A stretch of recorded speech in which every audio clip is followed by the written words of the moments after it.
Hi viewers, welcome to our channel. ప్రస్తుతం మనతో పాటు సీనియర్ జర్నలిస్ట్ దాము బాలస్ సార్ అన్నారు, వారితో మాట్లాడదాం.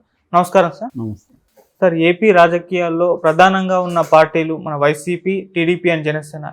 ఈ మూడు పార్టీల పరిస్థితి చూసుకుంటే సార్ చాలా గందరగోళంగా ఉన్నట్టే కనిపిస్తుంది. మరి ఈ గందరగోళానికి గల కారణాలు ఏంటి సార్?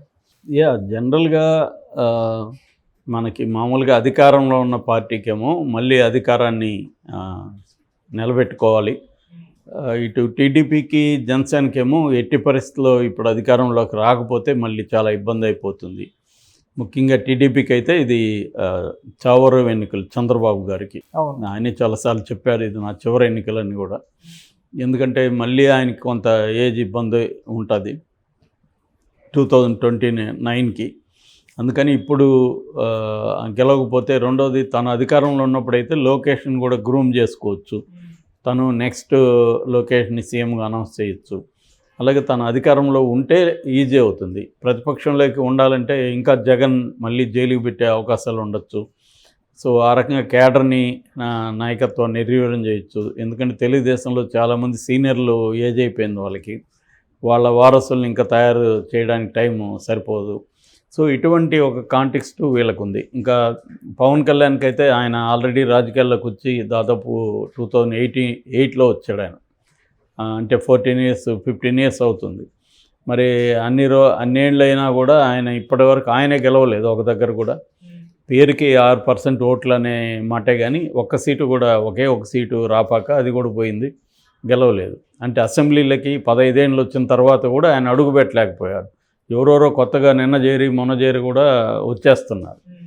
సో ఇటువంటి ఒక కాంటెక్స్ట్లో ఆయనకు కూడా ఇది చాలా సీరియస్ ఎన్నికలు. అందుకనే అతను పొత్తు పెట్టుకోవడానికి కూడా ప్రధాన కారణం అదే. కనీసం ఒక 10 మంది ఎమ్మెల్యేలతో తను కూడా గెలిచి అసెంబ్లీలో అడుగు పెట్టాలనేది అతనికి ఉండే ఒక రియలిస్టిక్ అండ్ ప్రాక్టికల్ గోల్. అదేమి దాన్ని నెరవేరని గోల్ ఏం కాదు, నెరవేరే గోలే. సో అటువంటిది ఆయన పెట్టుకున్నాడు. కాబట్టి ఇప్పుడు ఈ ప్రాబ్లం ఉందని ముందు వైసీపీని తీసుకుంటే, వైసీపీ గందరగోళం ఏంటంటే జగన్ వర్సెస్ జనంలాగే నడిపాడు ఇన్ని రోజులు జగన్. ఎవరికి కూడా ఎమ్మెల్యేలకు కానీ ఎంపీలకు కానీ ఏ రకమైన పవర్స్ కానీ లేవు. దానికి అతను అనుకున్న కారణం ఏంటంటే, అతను ఎందుకు అలా చేశాడు అనుకున్నప్పుడు, వీళ్ళందరూ కూడా నా వల్లే గెలిచారు, రేపు వీళ్ళకి కానీ కంప్లీట్గా ఫ్రీడమ్ ఇచ్చేస్తే అరాచకాలు చేస్తారు, వీళ్ళు అవినీతి చేస్తారు, దానివల్ల చెడ్డ పేరు వచ్చేస్తుంది. గతంలో తెలుగుదేశానికి అదే జరిగింది. అనేక మంది ఎమ్మెల్యేల లోకల్ వాళ్ళ బిహేవియర్తో చింతమనేని వీళ్ళు చూసాం కదా మనం. సో అలాంటి వల్ల చంద్రబాబుకి అది నెగిటివ్గా మారింది. అలాగే మనకు కూడా రేపొద్దున మనకి ఇంకా ఎక్కువ ఎమ్మెల్యేలు ఉన్నారు, 151 మంది ఉన్నారు. వీళ్ళందరినీ కానీ వదిలేస్తే గందరగోళం అయిపోతుంది అని చెప్పి కంట్రోల్ చేయడానికి అతను వాళ్ళని కంట్రోల్ చేశాడు. దానివల్ల ఇంకొక సమస్య వస్తుంది. ఆ సమస్య ఏంటంటే, వాళ్ళకి ఎవరికి కూడా ప్రజల్లో పోయి పనిచేయాలనే ఒక ఇంట్రెస్ట్ పోతుంది. ఎందుకంటే వాళ్ళకి ఏదైనా ఒక ప్రజల్లోకి వెళ్ళినప్పుడు ఏదో ఒకటి అడుగుతారు. అక్కడ అన్న మా వాడు తిరుమలకి వెళ్తున్నాడు, ఒక లెటర్ రాసేనండి. ఈ లెటర్కి అక్కడేం వాల్యూ ఉండదు. ఇంకొకడు ఫోన్ చేస్తాడు, మా వాళ్ళు 2 బాటిళ్ళు అక్కడి నుంచి తెస్తా ఉంటే పట్టుకున్నారు పోలీసులు, దాన్ని ఇడిపించండి సార్ అంటారు. వీళ్ళ మాట ఎస్పీలు, కలెక్టర్లు ఎవరు వినరు. ఏం చెప్తారంటే, వీళ్ళు కలెక్టర్కి ఫోన్ చేసిన, ఎస్పీకి ఫోన్ చేసిన, ఒకసారి సీఎంఓ ఆఫీస్ నుంచి ఫోన్ చేయించండి సార్ అంటారు. అంటే జగన్ ఆఫీస్ నుంచి ఫోన్ వెళ్తే కానీ పనులు జరగవు. ఎమ్మెల్యేలకి, ఎంపీలకి పవర్ లేదు. అప్పుడు కరోనా టైంలో కూడా ఎక్కడైనా ఒక హాస్పిటల్లో ఒక బెడ్ కావాలంటే కూడా చేయించుకోలేని ఎమ్మెల్యేలు, ఎంపీలు చాలామంది ఉన్నారు. సో దీనివల్ల ఏమైందంటే, వాళ్ళకి పవర్ లేదంటే అర్థం ఏమిటి, వాళ్ళు అర్నింగ్ ఇది కూడా ఉండదు. ఎవరో ట్రెడిషనల్గా ఫ్యామిలీస్ నుంచి వచ్చి పట్టున్న ఎమ్మెల్యేలు కొంతమంది ఉంటారు, పెద్దిరెడ్డి రామచంద్రారెడ్డి ఇలాంటి వాళ్ళు చేయించుకోగలరు. ఎందుకంటే వాళ్ళకి ట్రెడిషనల్ పట్టు ఉంటుంది. కొంత బ్యాక్గ్రౌండ్లు స్ట్రాంగ్గా లేని ఎమ్మెల్యేలు, ఎంపీల పరిస్థితి మరింత దారుణం. వాళ్ళేదో సప్పో చేసి ఎన్నికలు పెట్టుంటారు, మళ్ళీ సంపాదించుకోవడానికి ఇక్కడేమి అధికారులు ఎవడూ వీళ్ళ మాట వినట్లేదు. ఇటువంటి ఒక కాంటెక్స్ట్ వైసీపీలో చోటు చేసుకుంది. ఇప్పుడేమో నీ వల్ల నువ్వు సరిగా లేదని వాళ్ళని తీసేస్తుంటే వాళ్ళకి గందరగోళం. అసలు నువ్వు ఎప్పుడురా బాబు మాకు అధికారం ఇచ్చావు, మేము సరిగా లేదని చెప్పడానికి అని వాళ్ళకేం దిక్కుతోచట్ల. ఇతనేమో కొన్ని సర్వేలు చేసి వీళ్ళ పట్ల వ్యతిరేకత ఉందని అతను అంటున్నాడు. అంటే ఒక్కోసారి ఏమవుతుందంటే, జగన్ పాలన పట్ల వ్యతిరేకత కూడా లోకల్గా ఉన్న ఎమ్మెల్యే పట్ల వ్యతిరేకతగా మారుతుంది, అతను తప్పు లేకపోయినా. అప్పుడు ఇతనేమో వాళ్ళని మారుస్తున్నాడు. సో దానివల్ల వాళ్ళందరికీ అర్థం కావట్లేదు. ఫస్ట్ చాలామందికి అసలు నన్ను ఎందుకు మారుస్తున్నాడో అర్థం కావట్లేదు. For example Guduru Varaprasad, sir నేను గెలుపు కోసం భయంకరంగా కష్టపడ్డాను, తర్వాత కూడా ప్రజల కోసమే పనిచేస్తున్నాను, నన్ను ఎందుకు మార్చారు సార్ అని అతను పోతున్నాడు. అట్లాగే కాపురెడ్డి రామచంద్రారెడ్డి, రాయదుర్గం, ఇలాగ చాలామంది పేర్లు చెప్పచ్చు మనం. వాళ్ళందరిలో ఈ గందరగోళం నెలకొంది. ఇప్పుడు లావు శ్రీకృష్ణదేవరాయలు, నర్సరావుపేట ఎంపీ, నేను ఇక్కడ చాలా ఫోకస్డ్గా ఇక్కడ పనిచేశాను. ఆయన ఆస్ట్రేలియాలో చదువుకొని వచ్చిన వ్యక్తి, విజ్ఞాన యూనివర్సిటీకి vice chairman, highly educated and ఒక డీసెంట్ ఫ్యామిలీ, రత్తయ్య గారి ఫ్యామిలీ. సో నేను పనిచేస్తున్నాను, చాలా విషయాలు నేను నా ఫండ్స్ ఖర్చు పెట్టుకున్నాను, చేస్తున్నాను, నాకు మళ్ళీ ఇక్కడ ఇస్తే నేను ఇది ఉంటానంటే అతను గుంటూరు వెళ్ళి అన్నారు. సో అది గందరగోళం. ఫర్ ఎగ్జాంపుల్ చిత్తూరు రెడ్డప్పని తీసుకొని వచ్చి జీడీ నెల్లూరు, గంగాధర్ నెల్లూరు కేసారు. అక్కడ ఉన్న డిప్యూటీ సీఎం నారాయణ స్వామి చిత్తూరు ఎంపీ అన్నారు. మళ్ళీ బాగాలేదని మళ్ళీ మార్చారు. వాళ్ళకి అసలు ఎందుకు తీసుకొని వచ్చేసారు, మళ్ళీ ఎందుకు బ్యాగ్ తీసుకున్నాడు వాళ్ళకి అర్థం కావట్లా.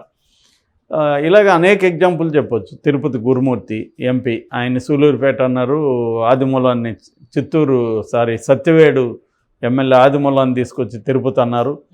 మళ్ళీ ఏమో ఆదిమూలం రాననేసరికి మళ్ళీ ఎంపీకి ఎతను పనికిరాడనే కదా నువ్వు అక్కడ మార్చింది, మళ్ళీ ఎందుకు వెనక్కి తెచ్చావు? ఈ గందరగోళం నాయకుల్లో ప్రజల్లో నెలకొని ఉంది.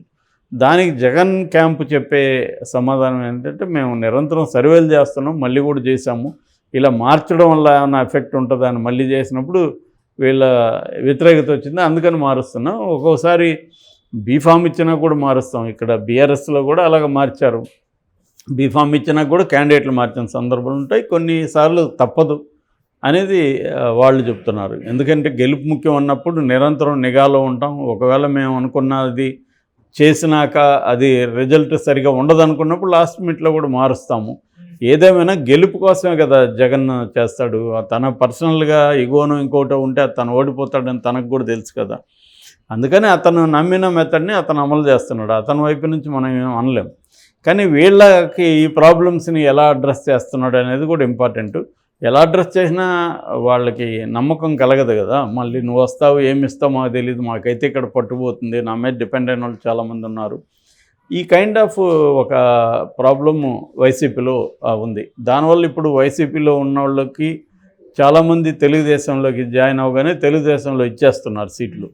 అంటే ఫర్ ఎగ్జాంపుల్ ఇప్పుడు లావు కృష్ణదేవరాయలకి అక్కడే ఎంపీగా ఇస్తున్నారు. ఇట్లా చాలామంది వస్తున్నప్పుడు వాళ్ళని అకామిడేట్ చేస్తున్నారు.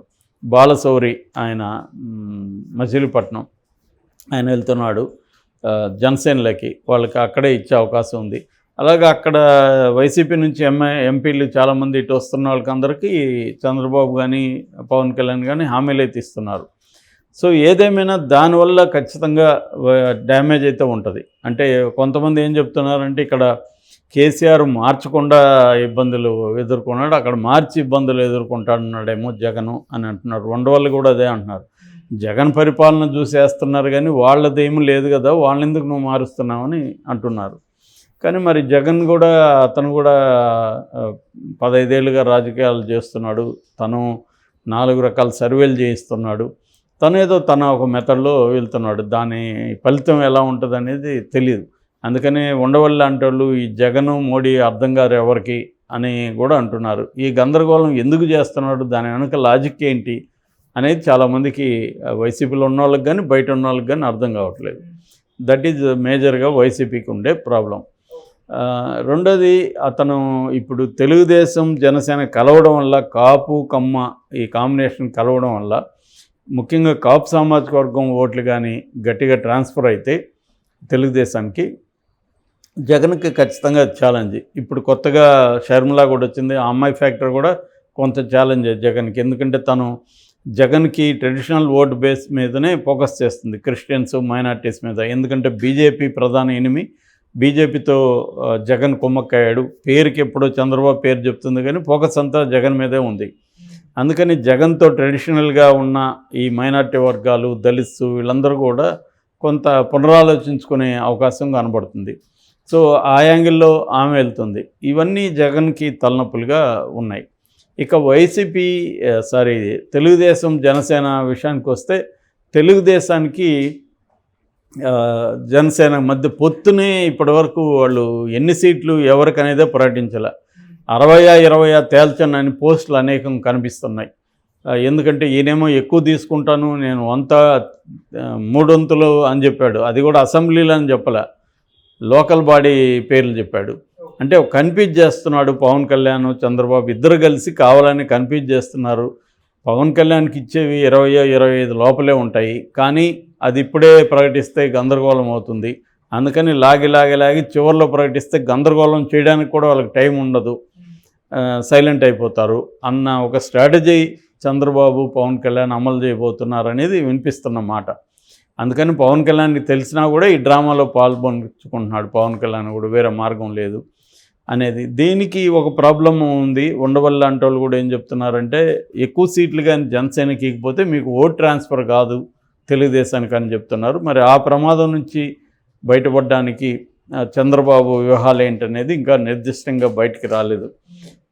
కానీ ఒక బయటకు వచ్చే న్యూస్ అయితే జనసేనకి ఎక్కువ సీట్లు ఇవ్వరని.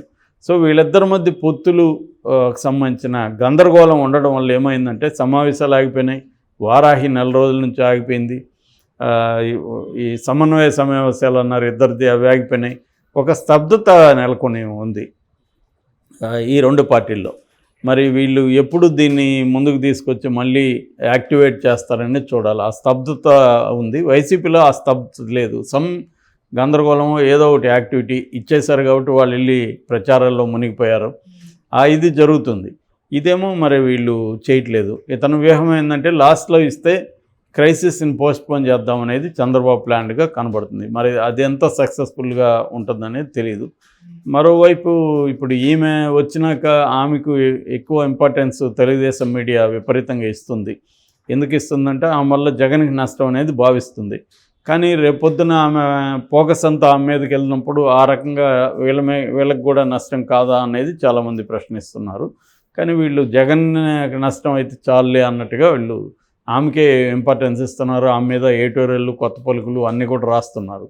చీమ చెట్టు కన్నా రాస్తున్నారు. సో నిజానికి ఆమెకి నిన్న పోస్టులు పెట్టారు. అదేం కొత్త కాదు. ఆల్రెడీ భువనేశ్వరం మీద పెట్టలేదా, ఇంతకుముందు భారతి మీద పెట్టలేదా, ఇంతకుముందు ఇదే షర్మిల మీద గతంలో పెట్టలేదా? ఇవన్నీ జరుగుతున్నాయి ఎప్పటి నుంచో. కానీ ఇప్పుడు ఏదో షర్మిల మీద పెట్టగానే మొత్తం ఆయన కొత్త పలికే రాశాడు ఈరోజు దాని మీద. అంటే ఇదేదో కొత్తగా వైసీపీ స్టార్ట్ చేసినట్టు. అన్ని పార్టీలు చేస్తున్నాయి. వైసీపీ చేస్తున్నాయి, తెలుగుదేశం చేస్తుంది, జనసేన చేస్తుంది. అందరూ చేసే పనే జరుగుతుంది. సో ఈ కైండ్ ఆఫ్ ఒక గందరగోళ పరిస్థితి అయితే క్లారిటీ లేదు. ఇంకా బీజేపీ వీళ్ళతో కలుస్తుందా లేదా అది గందరగోళంగా ఉంది. సో మొత్తంగానే ఆంధ్రప్రదేశ్ రాజకీయ ముఖచిత్రం అయితే ఒక గందరగోళ, కన్ఫ్యూజ్డ్, కయాటిక్ స్టేట్లో ఉంది.